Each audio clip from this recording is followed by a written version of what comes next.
Hello, everybody. It's Daniel here. Welcome to Emotional English Podcast, the podcast where you learn an English language effortlessly, emotionally, fulfilled with energy, and of course, positively. Welcome, everybody.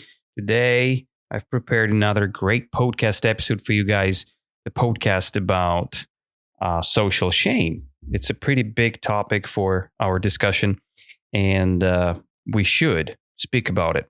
Pretty interesting topic. So, by the way, I want to announce a little update about our upcoming event. This weekend, I was kind of sick and I had canceled our community club.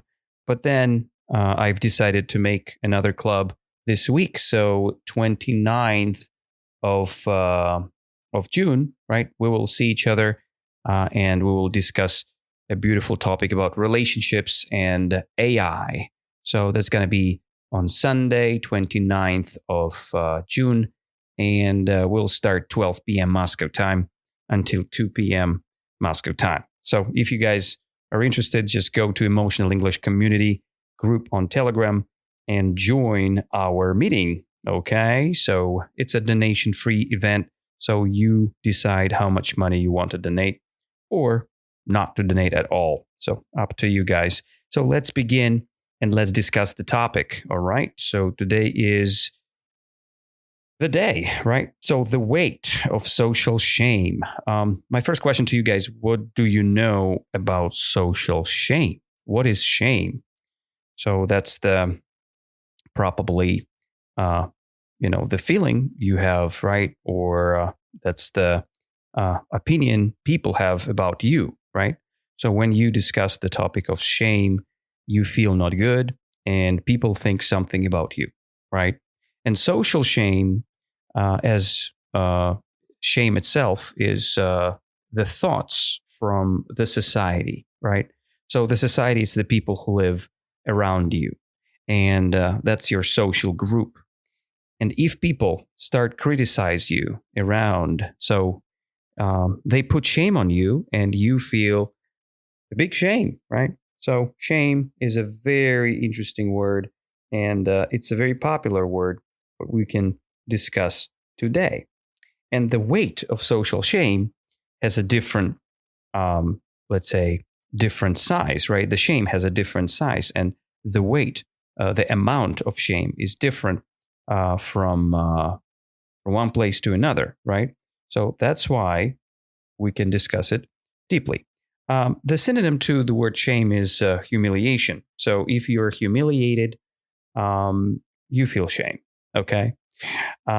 Before I start discussing this beautiful topic, I want to discuss the vocab list for you guys. And a couple words I want to teach you today. They're very connected with the topic of social shame. The first word I want to discuss is the word innate. Innate. So it's a quality or ability that you're born with, and not one of you have learned, but you was born with this, right? It's just like a talent you born with, right? And innate, it's a descriptive adjective. You can describe something as innate when something is very natural, and you feel that the person didn't learn it somewhere. It's just had happened with him when he was born, right? He was born with this thing, right? And you can say, for example, we can discuss abilities, right? Some people they have an ability to sing, right? And you can say, oh, it's an innate ability to sing beautifully. But some people, they develop their voice day by day, and that's how they become beautiful with their singing, right? But some abilities are innate abilities, so they were with you from your childhood, and you didn't do anything for that. Some people have the innate abilities to it's like to be pretty flexible. Flexibility could be an innate ability, but you still should work on your body and improve yourself, even with innate abilities. Okay, and how the innate ability connected to the word of shame. So probably some people, they do something bad, and you can call that, let's say, if I'm speaking very loudly, people can put shame on me, and that's my innate ability to speak very loudly, and I should take care of it. I should make myself a little bit more quieter, right? So this is the innate ability we're having here. Another word I want to teach you is the word vulnerability. Vulnerability. So what is vulnerability? It's like a weakness from my perspective, but official terminology is the state of being open to emotional hurt or criticism. So, for example, if you have your emotional door had opened, right, or have opened, so you can easily be harmed, right? It's very, very simple to harm you. That's what this word is describing. So if you see vulnerable person, this person is about to collapse. I mean, emotionally. So vulnerable people can start crying when you put shame on them. Vulnerable people can get into the state of depression if you say something to them.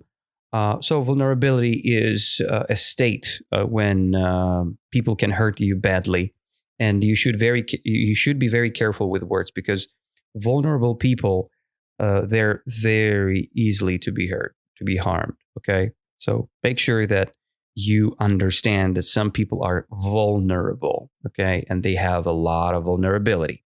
So, and I can recommend you to not be vulnerable, because vulnerability is a skill. Not a skill, is a state that you want to deactivate inside of you. So you should be more, let's say, powerful, right? You should be, I would say, you should practice the resilience as an opposite of vulnerability.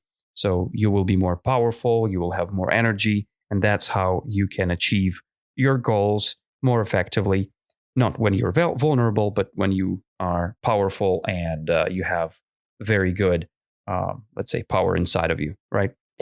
The next word I want to talk and discuss here is the word stigma, and we have the word sigma, and this is a little bit different word. It's not sigma, it's stigma.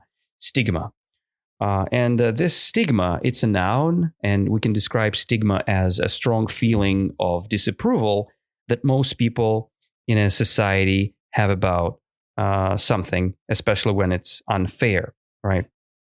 It's a disapproval about something. For example, if I put the stigma on you, so for me, you will be a bad person forever because I put the stigma on you. And this is like a description for the person who is, let's say, and the society can put stigma on you, or the person can put the stigma on you. So this is something disrespectful, and it's like a deappreciation, right? So people disappreciate you, and they don't like what you're doing probably for some reasons. Let's say you're breaking the moral values or moral laws, and people start stigmatizing you. They will start reject what you're saying, and they would start doing something very, very bad about you. So that's stigmatizing. Okay, so that's how stigmatizing works. That's the word stigma for you. The next word is scrutiny. Scrutiny. Scrutiny is a noun, and you can describe scrutiny as something careful and detailed. It's when you go deeply somewhere, you go into scrutiny or under close scrutiny. So people put you under close scrutiny when you trying to be suspicious. When people are suspicious, they try to check who are you, where are you from, what did you do, or what do you do now. So they will go very close to you, right? And you will be under close scrutiny. And the bosses can put you under the close scrutiny, or your colleagues can put you under close scrutiny, or your friends. It depends on what's going on with you in this very moment. Okay, so scrutiny is a pretty good word to describe something that it's like a process or the situation when someone put you into a very detailed revision, right? So when people are revising you, examining you, right? So that's examining you. That's when things are happening, right? When you are under scrutiny. Okay, and the last word in the list is unwarranted. Unwarranted, right? It's an adjective, so you can describe someone unwarranted when, um, let's say, when something is not necessary or without a good reason. Let's imagine he felt the criticism was completely unwarranted, right? So warranty is something who gives you or what gives you the guarantee that things gonna be fine. But unwarranted means um, you cannot say anything about something, right? So that's unwarranted. Another definition here we can discuss is it's like unauthorized, right? Another good example. So when something is unauthorized, it means nobody know what's going on, and that's why they put you on scrutiny. So they are starting this inspection, they're starting this revision about yourself, and because you're unwarranted, right? You know, but nobody knows who are you. You're a new person in the group, right? So you're becoming unwarranted. But after the scrutiny, people can understand what is going on and how things are running. Okay. So that's the point about the vocab list. I will repeat again with some examples. You try to understand the meaning of the word I'm using by examples. Okay. So the birds have an innate ability to build nests. The birds have an innate ability to build nests. What does it mean? It means here that the birds naturally building their nests, right? It's like their little houses on the trees. So, and they're doing it automatically, right? It's the ability they have. Nobody teaching them, right? They have it from their uh, birth time, right? So they were born and they were born with this. It's their innate ability to build nests on the trees. Okay. So the next one is example with the next word. Sharing his personal story made him feel a sense of vulnerability. Yeah. So sharing his personal story made him feel a sense of vulnerability. So while that person was reading his own story, something realistic, something emotional, probably, he felt very vulnerable, right? So he felt the sense of vulnerability, this feeling of vulnerability, because he became weak this very moment. Okay, so that's why be careful while you're watching a film. You can start crying because of vulnerability. Some emotions can pop up in your mind. So it's all about vulnerability. The next point is the next example. There can be a social stigma associated with unemployment. There can be social stigma associated with unemployment. So let's imagine someone put a social stigma on someone because the person was unemployed. He doesn't have a job, or he or she doesn't have a job, and that's why the society put a stigma on that person because, oh, it's probably a bad person because he or she doesn't work, right? It's a social stigma. Next example for you: her actions come under the close scrutiny from her boss. Her actions come under the close scrutiny from her boss. So you see, when this person, the lady, made some bad actions, this come under the close scrutiny. So the boss started to examine and make an inspection. It's all about this. So the person is kind of um, unwarranted, right? Because the action was very bad, and the boss started the scrutiny. So she was under the close scrutiny. Unwarranted, right? Another good example here is when I feel the criticism was completely unwarranted. It means that this criticism was not justified, was not guaranteed. Without a good reason, people put this sign or stigma on me, but it was a mistake. So the comment was unwarranted, right? Nobody could, say that it was true, right? That was unwarranted. I think we had discussed the whole vocab list, right? And now you know a little bit more about innate, how to be innate, what is the innate ability, a little bit of vulnerability, stigmatizing, right? And scrutiny and being unwarranted. Now let's discuss the reading section now. So we will read a little story here, and I'll try to do my best and describe you all interesting facts about the weight of social shame. And we start right now. So I read the little paragraph here, and then I make a stop. We discuss the topic a little deeper, and then I continue my reading. So, social shame is a powerful and deeply uncomfortable emotion that most people experience at some point.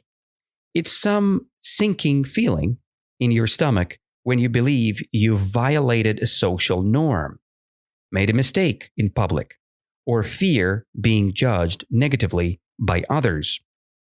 Okay, so you see that the weight of social shame can be different.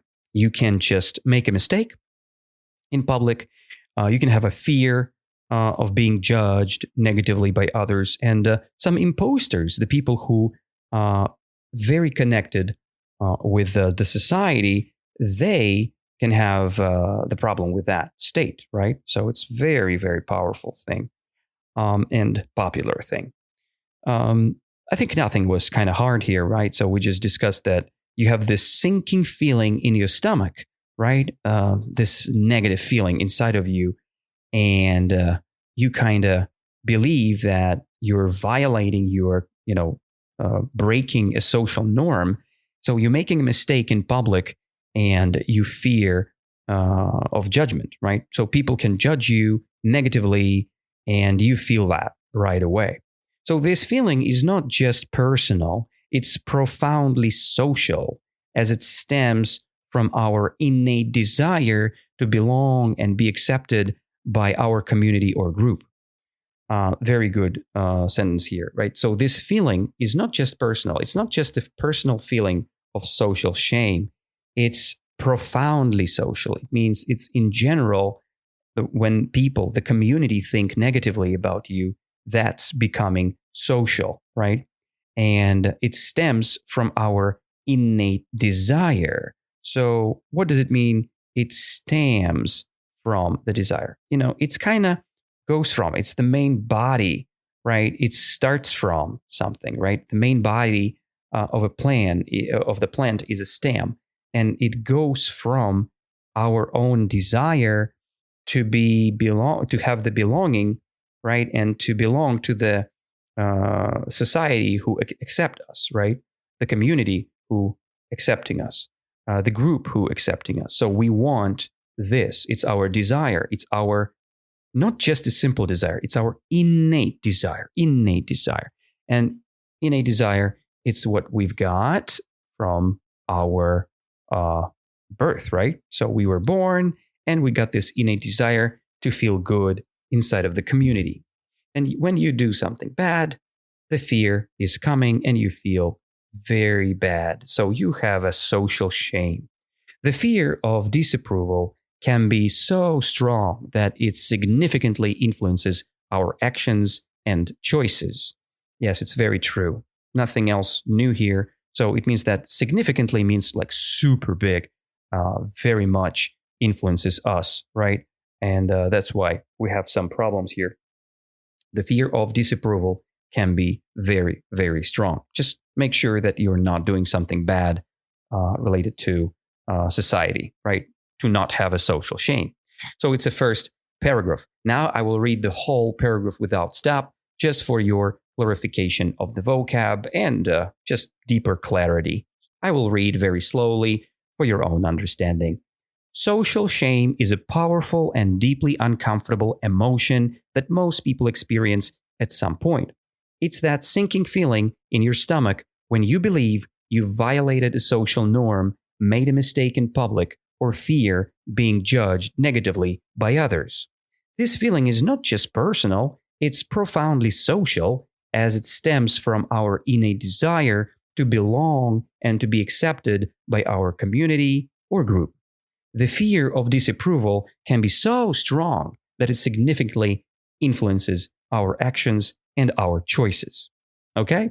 So now we'll go to the second paragraph with some more vocab that I had proposed to you already. So let's discuss the second one. When we feel social shame, we often experience an intense vulnerability, a sense of being exposed and inadequate. So this can lead to a desire to hide and to become invisible. Or to withdraw from social situations to avoid further scrutiny. Okay, let's discuss. This one is pretty interesting. So the first one, when you feel social shame, when this problem comes to us, we often experience an intense vulnerability, this feeling of bad inside of us, right? We're becoming very weak, right? That's because of vulnerability. So our emotional instability, right? It's a sense of being exposed. You're scared. You feel that you're inadequate, right? So this is what really makes you weak and not strong. This can lead to a desire to hide. You want to run away. You want to go home. You want to stop speaking with your colleagues because you have this vulnerability activated inside of you to become invisible, to become not visible. That's the definition of invisible. Or to withdraw from social situations to avoid further scrutiny. So you don't want people to continue deeper. You don't want people to look even further inside of you. So that's why you're deciding to run away, to become invisible, to not be seen anymore. Sometimes if a perceived wrongdoing is significant or public, it can lead to social stigma, okay, where a person is unfairly regarded by many people in society as being bad or disgraceful, okay? Let's discuss this stigma situation. Sometimes if a perceived wrongdoing, if, let's say the person had done something wrong, you call it wrongdoing, is significant or public. So if something, let's say I dropped garbage inside of my, let's say, near my house, right? Near my building, right? Apartment complex. So people saw me doing this, or the webcam saw me doing this. So it was a wrongdoing, and it was a pretty significant wrongdoing and publicly ashamed. So people know that I have done it. So they started shaming me, right? They put the shame on me, and I had started to feel bad because I had done something very, very bad, right? So that's why people had put shame on me, okay? Because I did something wrong. That's the stigma. So that's led to social stigma. People started to criticize me. They don't want to talk to me because I have a social stigma now. They know I'm a hog. I'm a person who is just trashing everything around. And that's very bad. So, and that's pretty fair, I guess, because you've done something wrong. But many times people got the social stigma without any reason. And this is a very, very dangerous situation. But we will not discuss it today. We have a discussion further. So this can have a long-lasting effect on an individual's self-esteem and their relationships with others. So what is self-esteem? It's your confidence level, right? If you have self-esteem, your confidence is pretty high. If you don't have a self-esteem, you feel very weak. So this can have a long-lasting effect. What is this? This social stigma. Social stigma can have a long-lasting effect. It works for days, for months, for years. Because if you're doing this repeatedly, people will increase the social stigma and will think about you that you're a very bad person. So this can have a long-lasting effect on an individual self-esteem. You will feel very weak. You will not confident. You will be not confident at all. And the relationships with others will be very bad. Okay, so that's the second paragraph we had discussed. So we had discussed some social stigmatizing and vulnerability situation, right? Intense vulnerability situation. So now we'll jump to one more full reading of the paragraph, and then I'll go to the next paragraph.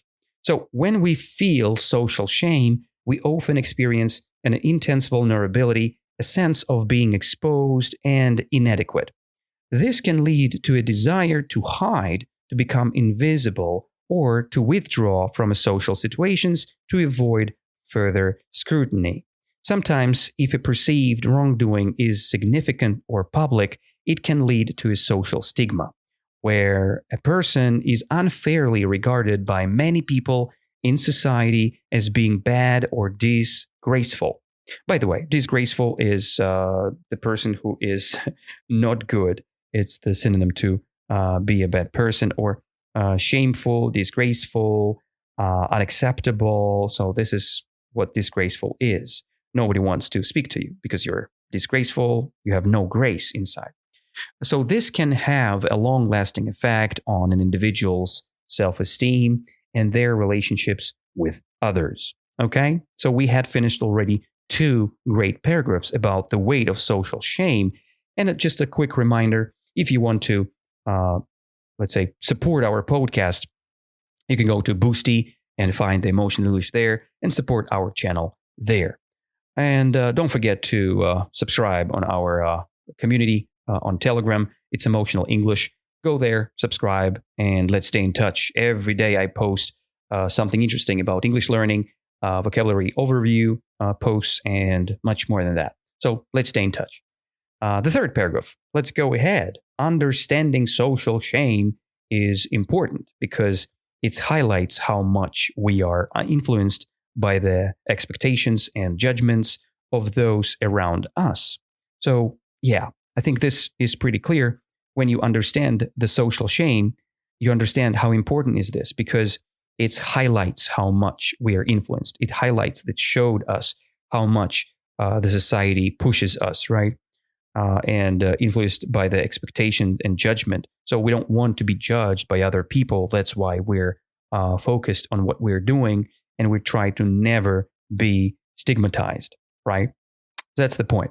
While a certain level of awareness of social norms can be healthy for group cohesion, excessive or unwarranted shame can be detrimental, leading to an anxiety and isolation.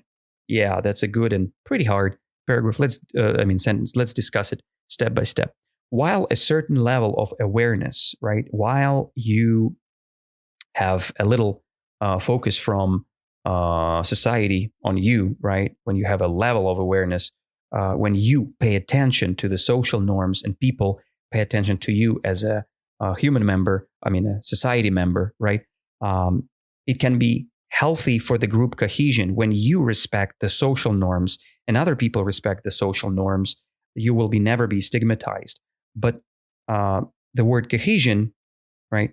Or in this context, we discussed the group cohesion is like when you feel united, when you can be more productive, right? So when your group cohesion is activated, you're very productive because you respect the social norms, other people respect the social norms, you feel the unity, okay? So this feel of unity is cohesion.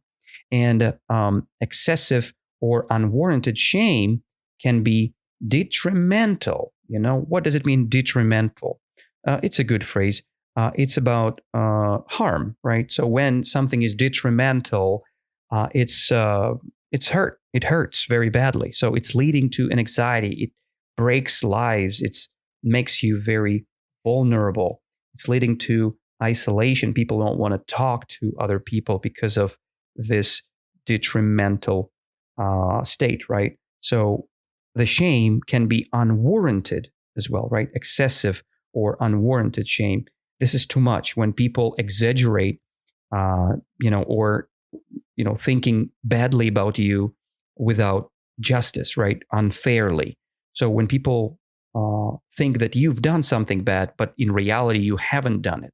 So it's unwarranted shame. Nobody know for sure, but what you have done, but they they stigmatize you, and they put the unwarranted shame on you. And that's very, very bad as well, because you understand that you've never done it, but people think you have done it. And this is a very dangerous situation. Okay. Yeah. And that's pretty detrimental, right? So in some situations, social shame is good. And in other situations, it's pretty detrimental. It's leading to bad situations, right? And by the way, one more thing here. I wanted to say that I had this idea to discuss this topic of social shame when I listened to the podcast about relationships. And, two people, they had discussed the topic of relationships and about the ladies who were on OnlyFans. And because of social shame, one of the ladies, she stopped doing OnlyFans. OnlyFans, it's a website where people, where girls, generally girls, put their pictures, nude pictures, and sell them to other people, put their videos and everything. So it's just let's say, when ladies selling not their body, but their pictures and their content to someone else. And social shame can change this situation when girls are going into OnlyFans and doing this, because when you're ashamed by the society, you understand that it's not good. Let's say the same as prostitution. So you know that prostitution is bad because of social shame. People say this is not good to be a prostitute. It's not good to be a bad person, right? Because of social shame, you're not becoming one of this, right? So let's continue. Sorry for the off topic. Learning to navigate these feelings, perhaps by challenging the velocity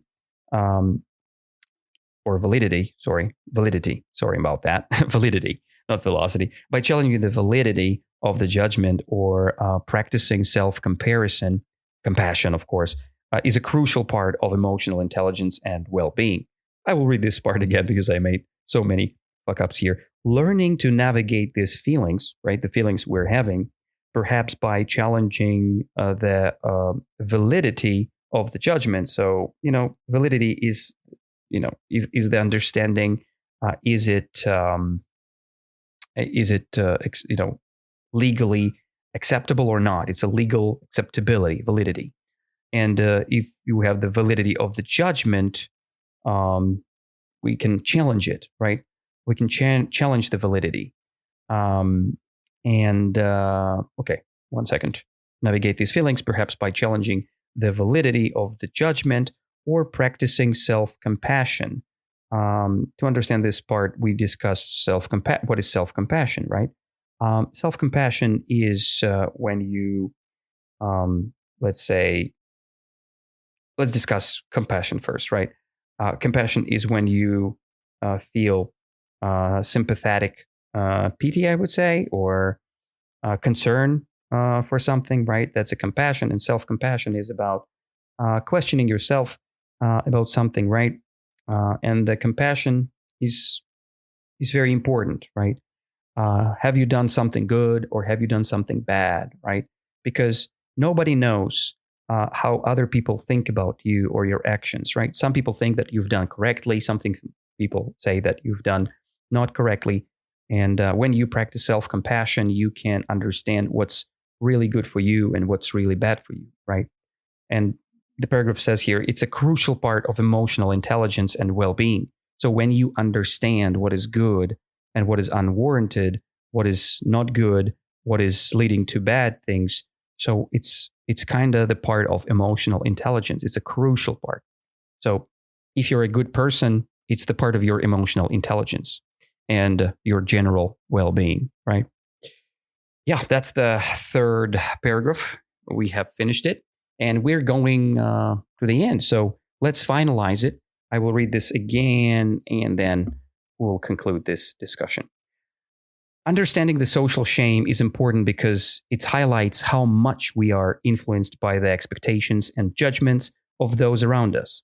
While a certain level of awareness of social norms can be healthy for group cohesion, excessive or unwarranted shame can be detrimental, leading to anxiety and isolation. learning to navigate these feelings, perhaps by challenging the validity of the judgment or practicing self-compassion, is a crucial part of emotional intelligence and well-being. So it's very important to work on yourself. It's very important to know what the society respect and what the society disrespect. It's the part of your emotional intelligence, and it's quite important to know how people think about actions, right? So we had discussed the full topic with you guys about the weight of social shame, and you see that this topic is quite important because that's what people think about us.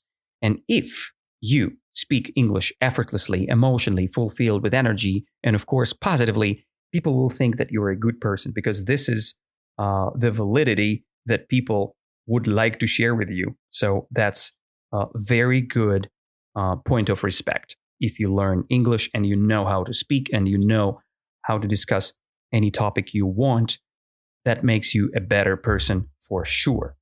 Of course, some people can be jealous, but it's another story. So thank you all for being with us here today. Don't forget to join our community on Telegram, Emotional English, and don't forget to come to our communication clubs this Sunday, 29th of June, from 12 p.m. until 2 p.m. Moscow time. You're very welcome, and I hope to see you very soon. Have a good one. Bye-bye.